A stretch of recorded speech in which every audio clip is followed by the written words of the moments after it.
Ho, ho, ho, ho, ho. Well, let's find out the reason why we will not be getting a She-Hulk season 2. As great as the first season was.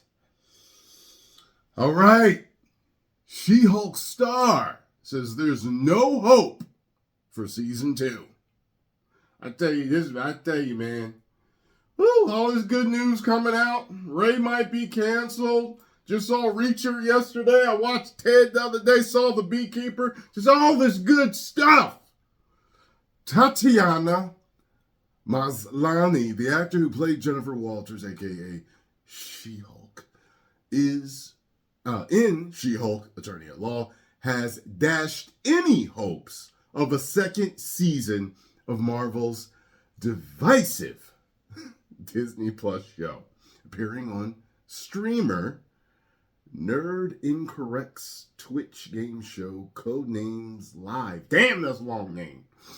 Maslany was asked by the host, should we hope for season 2? Says here, I don't think so, Maslany replied. I think we blew our budget and Disney was like, no thanks. Now you see, we heard about that they spent way more on She-Hulk than what we thought. And we were like, wait a minute. You spent that much and it looked that bad? That's like a bad haircut. It's like, who cut you, son? You know what I mean? Now here y'all, I see y'all in the comments, like, you need a haircut. Stop worrying about my hair. My woman loves me just fine the way I am. I'll get it cut when I feel like it. So anyway, you don't go pay $40, $50 for a haircut and show up like She-Hulk. Maslany's statement isn't official, of course, but it sounds quite final. A second season of the show was never discussed by Marvel, although head writer Jessica Gao has said she had ideas for further seasons. I tell you this, I hope it's to do it right. I'd be up for that. See how loyal fans are, and we're and willing to give you a second chance that we are. Like, I'd be willing if they came out with a statement, we have heard you. She-Hulk season 2 will be done correct. And I'd be like, okay. And I'm watching to see. And if not, I'm going off on my review. Off!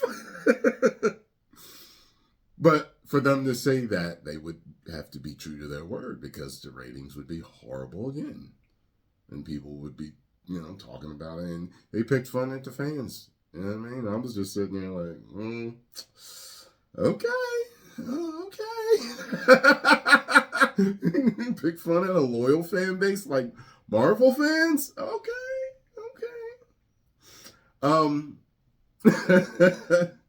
Man. And the final episode left the possibility open. But if Disney has decided against any further She-Hulk on TV, it wouldn't be a surprise. In several ways, She-Hulk, Attorney at Law, was emblematic of the issues Disney has faced with its ambitious, such a pretty word for what they're doing, ambitious plan to extend its top-tier cinematic franchises, Marvel, Star Wars, into streaming and TV series. As Maslany hinted, top of those is cost.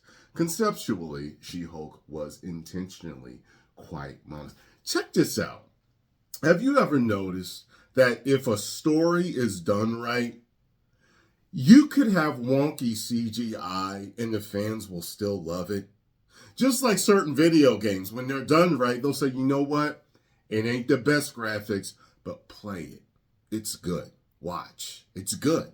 You know what I'm saying? It's the same thing. You'd be like, listen, it's got some CW effects, but it's actually really good story-wise. Like, it's She-Hulk. Like, I was happy. When a fan tells you that, you're willing to watch.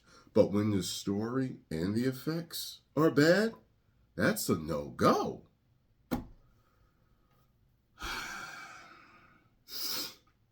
A comedy that would gently spoof a staple TV genre, the legal drama, as well as involve some low to mid-level superhero hijinks and some of the fourth wall breaking meta comedy associated with the character in the comics.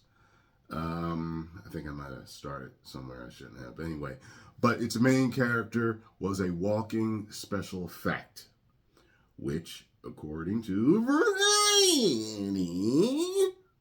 led to ballooning budgets of as much as $25 million per episode. A total cost equal to that of a major blockbuster movie release. And it was not blockbuster level, and they could have made it blockbuster level. They could have had her and the Hulk going through just wrecking shop.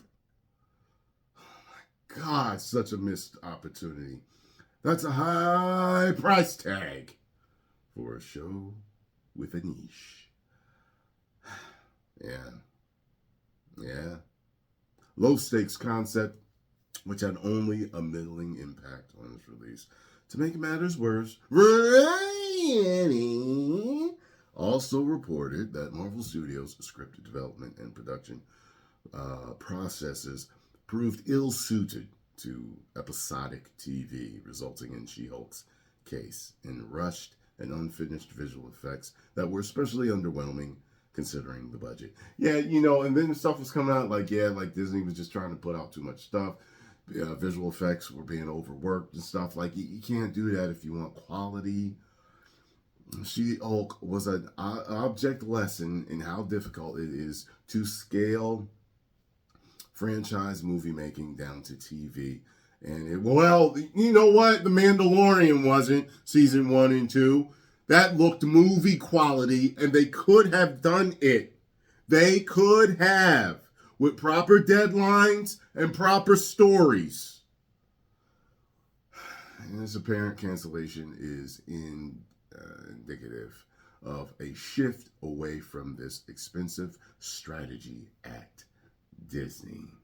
After premiering 9 live-action shows in the space of 3 years, Marvel is now leaning into animation with the likes of X-Men 97 and Eyes of Wakanda. It only has a few live-action TV projects on its slate, and the status of many of these beyond this year's Agatha Darkhold Diaries is unclear. Well, made you bet. Come on, Disney. I'm rooting for you to get up and get back in the game, baby. Come on now. I have not lost faith in you. It's a sliver of hope, but a sliver of hope is what counts, especially in superhero movies.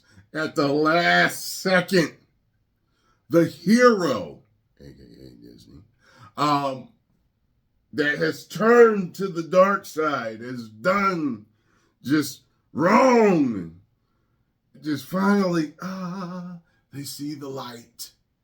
They see the light and they turn back to good. And then there's the epic finale. And Disney, yes, epic finale. That means you turn around, you start making all your series great, you start making all your movies great, you start catering to the fan base that was built over years. Yeah, come on. 10 million subscribers.